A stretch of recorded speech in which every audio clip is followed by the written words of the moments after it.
UP की सियासत में भेड़िए की एंट्री, योगी ने चाचा भतीजे को बताया भेड़िया।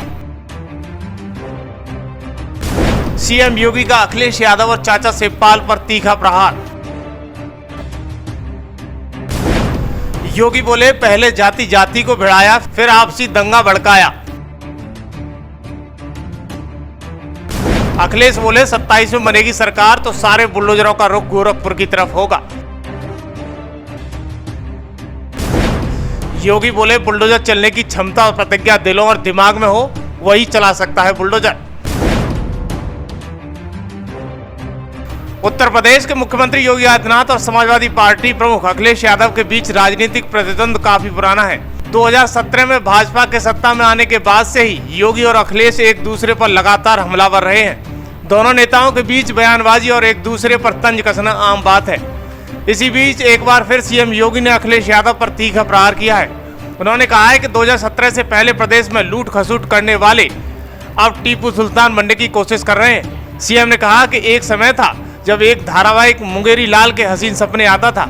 इन लोगों ने जब मौका पाया तो युवाओं के भविष्य के साथ खिलवाड़ किया।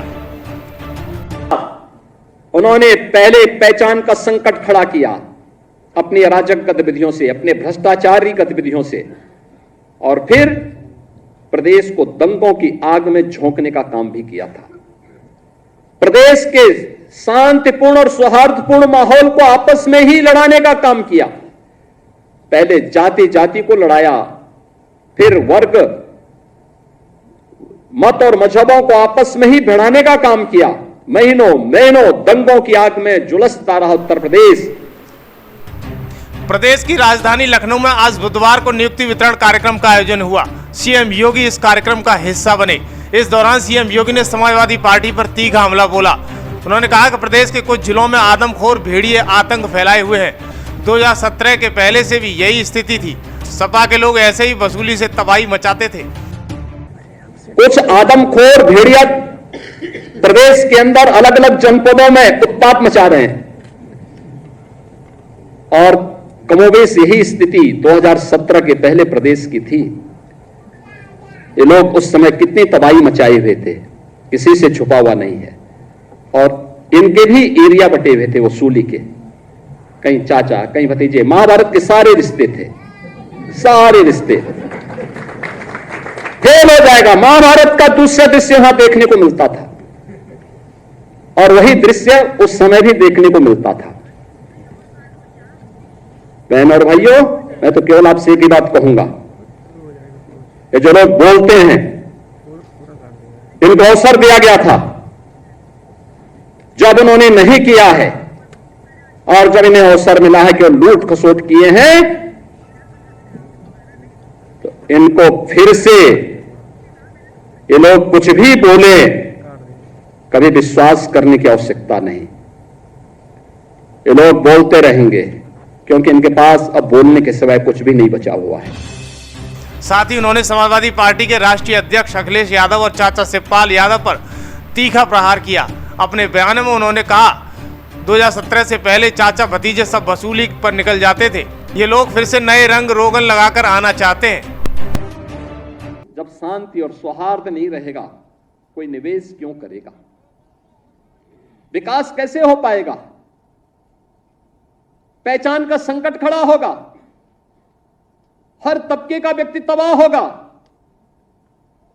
और आज ये लोग फिर से अपना रंग और रोगन बदल करके फिर नए रूप में आपके सामने प्रदेश की जनता को गुमराह करने के लिए फिर से आना चाहते हैं। दरअसल इन दिनों उत्तर प्रदेश के बहराइच में कुछ जिलों में आदमखोर भेड़िए आतंक मचाए हुए हैं। ये भेड़िए कई बच्चों और बुजुर्गों की जान ले चुके हैं। वन विभाग की टीम इन्हें पकड़ने में पूरी ताकत झोंक रही है।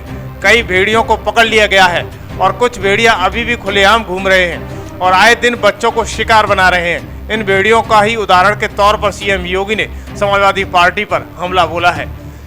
सीएम योगी का भेड़ियों वाला बयान अब जमकर वायरल हो रहा है। तमाम तरीके के सवाल उठाए जा रहे हैं। इंतजार अब राजनीतिक पलटवार का है, क्योंकि अखिलेश यादव भी कहां चुप रहने वाले हैं, वो भी इसका बयान जरूर देंगे। इसी बीच समाजवादी पार्टी के अध्यक्ष अखिलेश यादव ने दावा किया है कि 2027 में बीजेपी का सफाया हो जाएगा और समाजवादी पार्टी की सरकार बनेगी और समाजवादी पार्टी की सरकार बनते ही सभी बुलडोजरों का रुख गोरखपुर की तरफ होगा। इस बयान के बाद सीएम योगी ने पलटवार करते हुए कहा कि बुलडोजर चलने के लिए दिल और दिमाग दोनों चाहिए। दंगाइयों के सामने नाक रगड़ने वाले लोग बुलडोजर के सामने वैसे ही पस्त हो जाएंगे।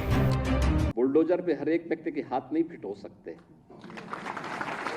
इसके लिए दिल और दिमाग दोनों चाहिए। दिल और दिमाग दोनों चाहिए। बुलडोजर जैसी क्षमता और दृढ़ प्रतिज्ञा जिसमें हो वही बुलडोजर चला सकता है। दंगाइयों के सामने नाक रगड़ने वाले लोग बुलडोजर के सामने वैसे ही पस्त हो जाएंगे। और इसीलिए मैं आप सबसे कहना चाहता हूं कि प्रदेश सरकार ने जो प्रक्रिया अपनाई है पारदर्शी तरीके से, अपेक्षा भी हम यही रखते हैं। जनता से जुड़े हुए कोई भी कार्य कोई देर नहीं होनी चाहिए। ईज ऑफ लिविंग के लक्ष्य को प्राप्त करना, ईज ऑफ डूइंग बिजनेस जब हम लोग आए थे, यानी व्यवसाय की सुगमता जब हम लोग आए थे 17 में 14वें नंबर पर उत्तर प्रदेश था। आज हम अचीवर स्टेट हैं। 1 और 2 की लड़ाई में उत्तर प्रदेश आज आगे बढ़ रहा है, तेजी के साथ आगे।